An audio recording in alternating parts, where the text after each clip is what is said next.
Alhamdulillah, saya antara profesional terawal menyertai forestcity berbekalkan pengalaman selama 20 tahun dilengkawi di Putrajaya dan juga menyertai badan kerajaan. Saya terpanggil untuk sama-sama menabur hikmat di forestcity. Kumpulan kami bekerjasama dengan Kerajaan Persekutuan dan juga Kerajaan Negeri bagi mematuhi segala spesifikasi dan garis panduan yang telah ditetapkan oleh kerajaan bagi membangunkan pulau ini.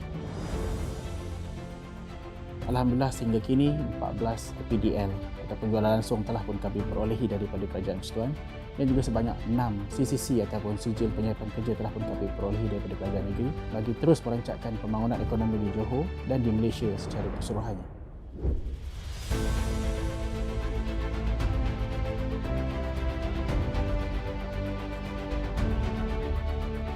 Dalam masa 3 tahun, pembangunan projek forestcity telah berjalan dengan lancar.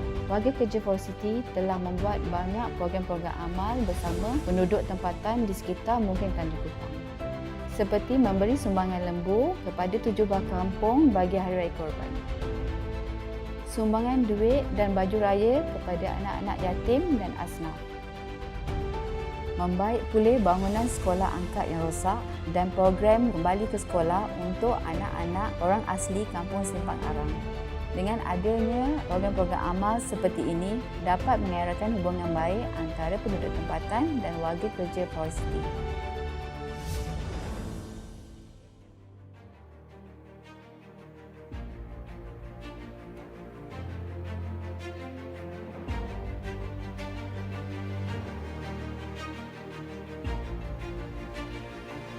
Forestcity is the flagship development of the Country Gardens Group, and in the last 3 years, it's been an interesting rollercoaster of a ride where we've acquired very valuable lessons and experience along the way.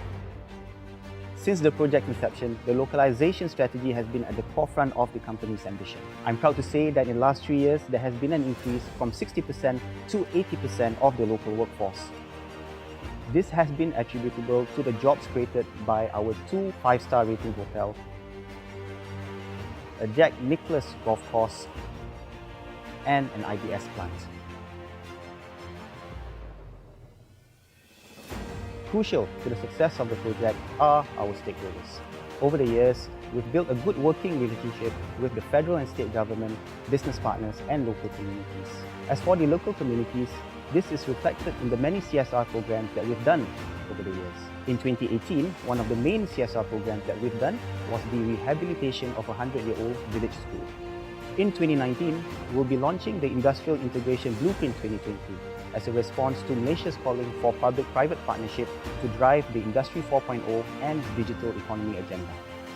Therefore, if you're looking to collaborate either in commercial or industrial development, forestcity is the place to be.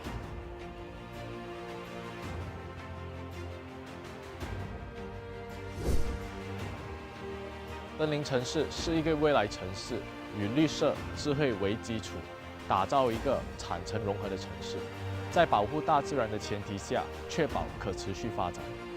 森林城市绝对不是一个单纯的房地产项目，而是一个国际之城和未来城市的楷模。